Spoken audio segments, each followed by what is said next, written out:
श्री स्वामी समर्थ. मी प्रांजली. या नवरात्रीमध्ये अष्टमी किंवा नवमीच्या दिवशी हवन कसं करायचं तेही अगदी सोप्या पद्धतीने, मला नाही वाटत की मी जी पद्धत सांगणार आहे त्यापेक्षा सोपी पद्धत कोणती असेल.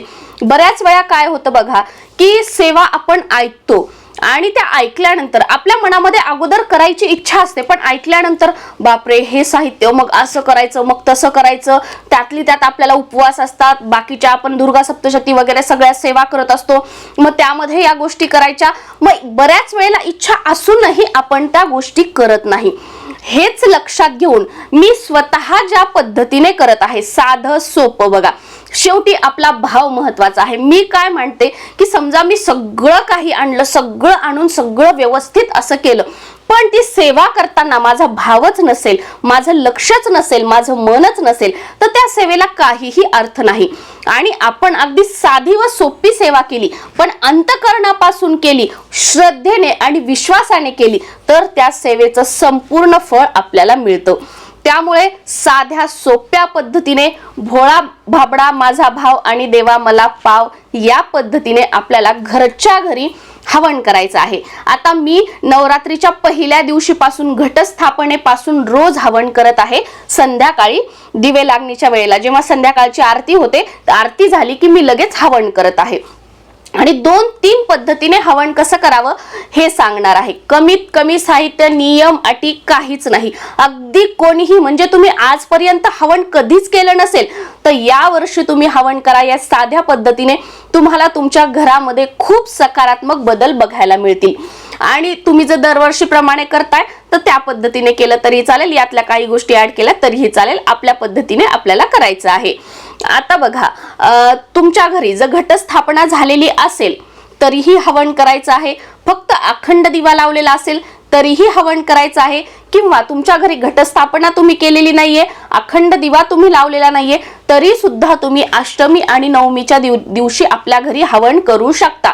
याने काय होईल, आपल्या घरामध्ये जी नकारात्मकता असते, बऱ्याच वेळेला बघा आपण म्हणत असतो की घरामध्ये आपण दुसऱ्यांबद्दल वाईट बोलतो, स्वतःबद्दल वाईट बोलतो, शिव्या देतो, शाप देतो, म्हणजे आपण काही हे जाणून बुजून बोलत नाही, पण ह्या गोष्टी होतात कधी रागात वगैरे या गोष्टी. तर ह्या सगळ्या निगेटिव्ह व्हायब्रेशन्स ज्या आहेत त्या आपल्या घराच्या भिंती, काना, कोपरा याच्यामध्ये सगळी नकारात्मकता साठलेली असते. आणि ज्या वेळा आपण हे हवन करतो त्यावेळेला आपल्या घरातील वातावरण जे आहे ते शुद्ध होतं, घरातील नकारात्मकता दूर होते.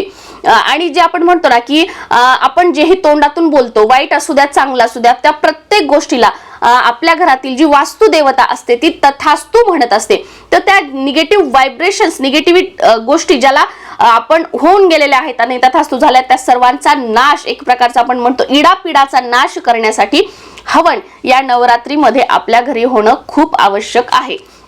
आता त्यासाठी आपल्याला हवन करायचं म्हटलं की हवन कुंड लागेल. आता बघा, मागच्या वर्षीपर्यंत माझ्याकडे हवन कुंड होतं, त्या हवन कुंडामध्ये मी हवन करत होती, पण या वर्षी मी मातीचं एक छोटंसं आणलेलं आहे. 1 मिनिट मी घेऊन येते, मी तुम्हाला ते दाखवते. तुमच्याकडे हवन कुंड जरी नसेल तर आपण कशा पद्धतीने हवन करू शकतो हेही मी तुम्हाला सांगणार आहे. तर बघा, हे मी ह्याच्यातलं आता टाकून आलं, मी काल रात्री पण केला होता. तर हे छोटंसं आहे, जिथे पूजा साहित्य आहे तिथे तुम्हाला हे मिळून जाईल. तर याच्यामध्ये ना खूप छान आणि इझिली, खूप ठेवा वगैरे हे काही, तर मोठं हवन कुंड ना त्याला खूप हे करावं लागायचं, खूप जास्त गरम व्हायचं, खूप त्याच्यामध्ये अग्नी हे व्हायचं. याच्यामध्ये मला ना करायला खूप कम्फर्टेबल वाटत आहे, खूप इझी वाटत आहे, तर असं तुम्ही हे आणू शकता. आता हे सुद्धा तुमच्याकडे नाही, तुमच्याकडे हवन कुंड घ्यायचं असेल तर तांब्याचं हवन कुंड आपल्याला घ्यायचं आहे.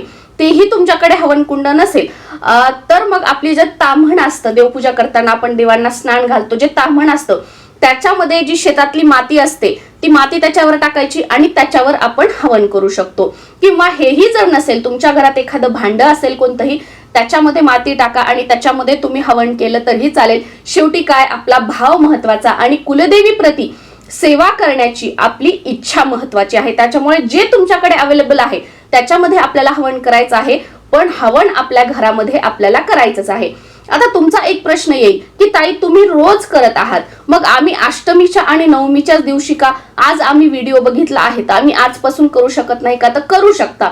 तुम्ही आजपासून सुद्धा रोज तुम्ही हवन करू शकता. तुम्ही सकाळी देवपूजा झाल्यानंतर, सकाळची तुमची आरती वगैरे झाल्यानंतर तेव्हा तुम्ही करू शकता, किंवा तुम्ही संध्याकाळची तुमची आरती वगैरे झाल्यानंतर तेव्हा तुम्ही करू शकता, किंवा तुमच्या वेळेप्रमाणे तुम्ही करू शकता, असं कोणतंही बंधन नाही. आता हे आपण हवन कुंड घेतलं, तर हे मांडणी वगैरे कुठं कसा करायचं, तुमच्या घरी जर घटस्थापना केलेली असेल तर त्याच्या समोर आपल्याला हवन करायचं आहे. अखंड दिवा प्रज्वलित केला असेल तर त्याच्या समोर करायचं आहे. तेही नसेल तर आपल्या देवघरासमोर बसून आपल्याला हवन करायचं आहे. आता देवघर तुमचं वरी आहे, देवघरासमोर जागा नाहीये, तर तुमच्या घरामध्ये जिथे मोकळी जागा आहे, जिथे तुम्ही सेफ्टीचं लक्ष ठेवू शकणार, तर त्या जागी बसून तुम्ही हवन केलं तरीही चालेल, काही हरकत नाही. आता माझ्या घरी मी अखंड दिवा लावलेला आहे, तर मी अखंड दिव्यासमोर हे हवन करत आहे. यासाठी काय करायचं आहे, एक छोटासा पाट घ्यायचा आहे.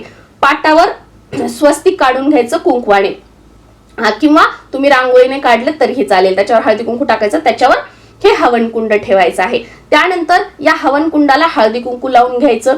एक फुल आपल्याला अर्पण करायचं आहे. या हवन कुंडामध्ये गोवऱ्या, जे गाईच्या शेणापासून गोवऱ्या बनवलेल्या असतात, पूजा साहित्य जिथे मिळते तिथे तुम्हाला मिळून जातील, त्या गोवऱ्या याच्यामध्ये ठेवायच्या आहेत. त्यानंतर त्या गोवऱ्यांवर तुम्हाला जर मिळाल्या समिधा, समिधा म्हणजे काय, हवनासाठी जे ज्या झाडाच्या काड्या वापरल्या जातात ते समिधा म्हणून तुम्हाला पूजा साहित्याच्या दुकानातच मिळतं, ते तुम्ही आणू शकता. ते ह्याच्यावर ठेवायचं आहे. आणि छोटंसं हवन सामग्रीचा एक पॅकेट मिळतं, तर ते आणायचं. ती थोडीशी हवन सामग्री याच्यामध्ये टाकायची आहे.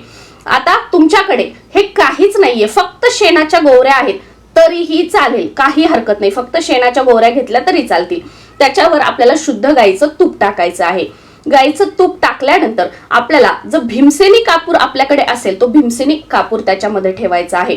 आता तुम्ही म्हणाल भीमसेनी कापूरच का, साधा कापूर असेल तर, भीमसेनी कापूर आमच्याकडे नाहीये, तर तुम्ही साधा कापूर सुद्धा घेऊ शकता. पण भीमसेनी कापूर घेतल्यावर असं म्हणतात की वातावरणातील जी काही नकारात्मकता आहे ती भीमसेनी कापूर शोषून जास्त घेतं, म्हणून भीमसेनी कापूर म्हणतात.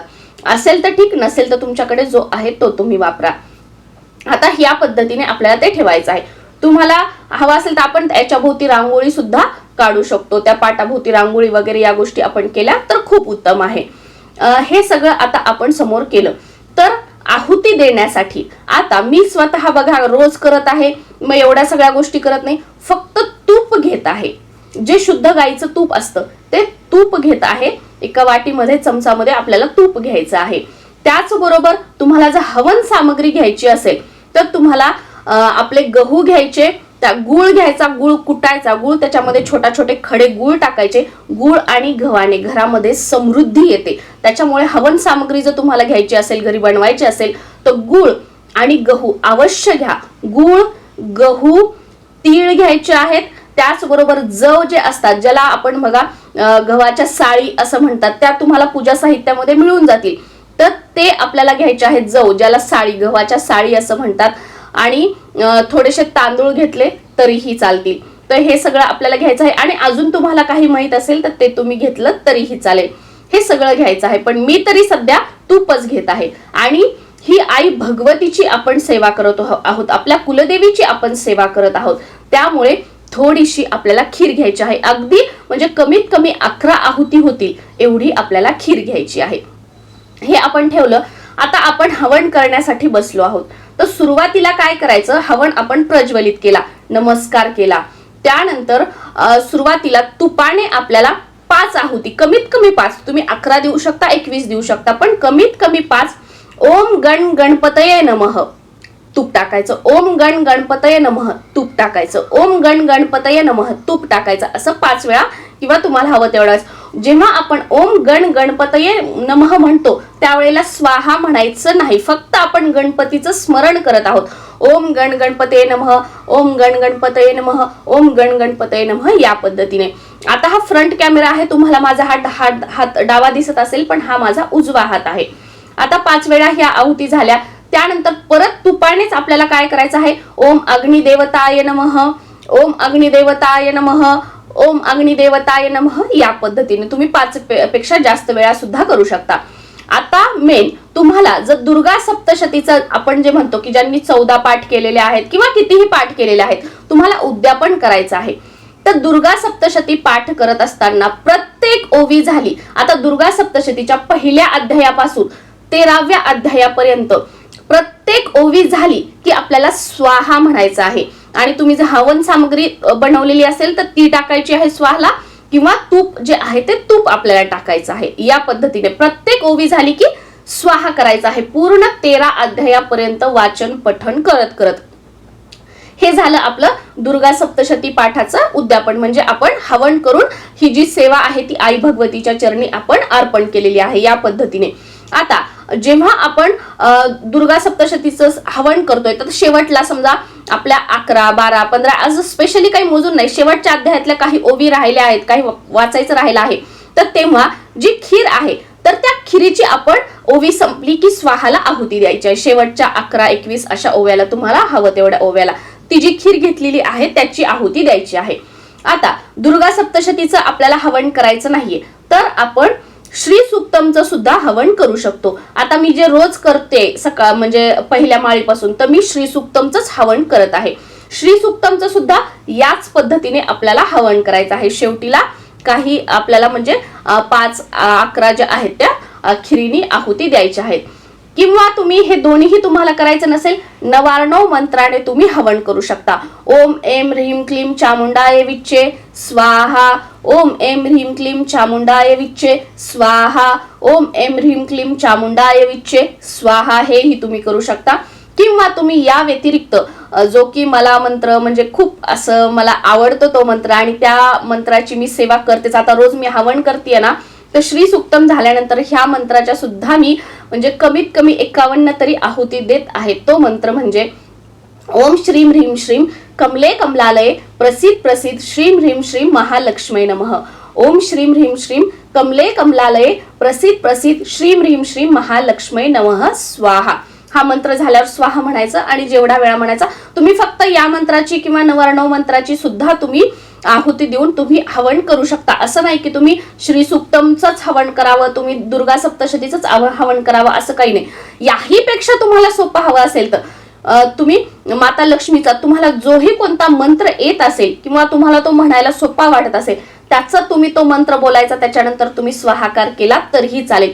आणि जेव्हा आपण स्वाहाकार करतो तेव्हा हवन सामग्री किंवा तूप असेल ते आपल्याला टाकायचं आहे. आणि शेवटच्या 11 किंवा 21 आहुती आपल्याला खीर टाकायची आहे. मी आता तुम्हाला शेवटची खीर का म्हणत आहे, कारण बघा खिरीने काय होतं ते शांत होऊ लागतो, अग्नी शांत होऊ लागतो. आणि मग काय होतं समजा पूर्ण तुम्हाला जर फक्त खिरीनेच हवन करायचं असेल तर मग काय ते त्याच्यामध्ये पडत सुद्धा नाही, ते विजेल का विजेल का विजेल का हे मनामध्ये असतं आणि मग टाकू का नको खीर, टाकू का नको खीर, टाकू का नको खीर असं होतं. त्यामुळे शेवटच्या काही आहुती जर आपण खिरीच्या दिल्या तरी चालतील किंवा तुम्हाला संपूर्ण हवन खिरेने करायचं असेल तरीही तुम्ही करू शकता, काहीही प्रॉब्लेम नाही. तर या पद्धतीने आपण नवरात्रीमध्ये अष्टमी आणि नवमीला हवन घरच्या घरी करू शकतो. आणि हवन झाल्यानंतर नमस्कार करायचा आणि आपलं जे आसन आहे ते सोडायचं आहे. श्री स्वामी समर्थ.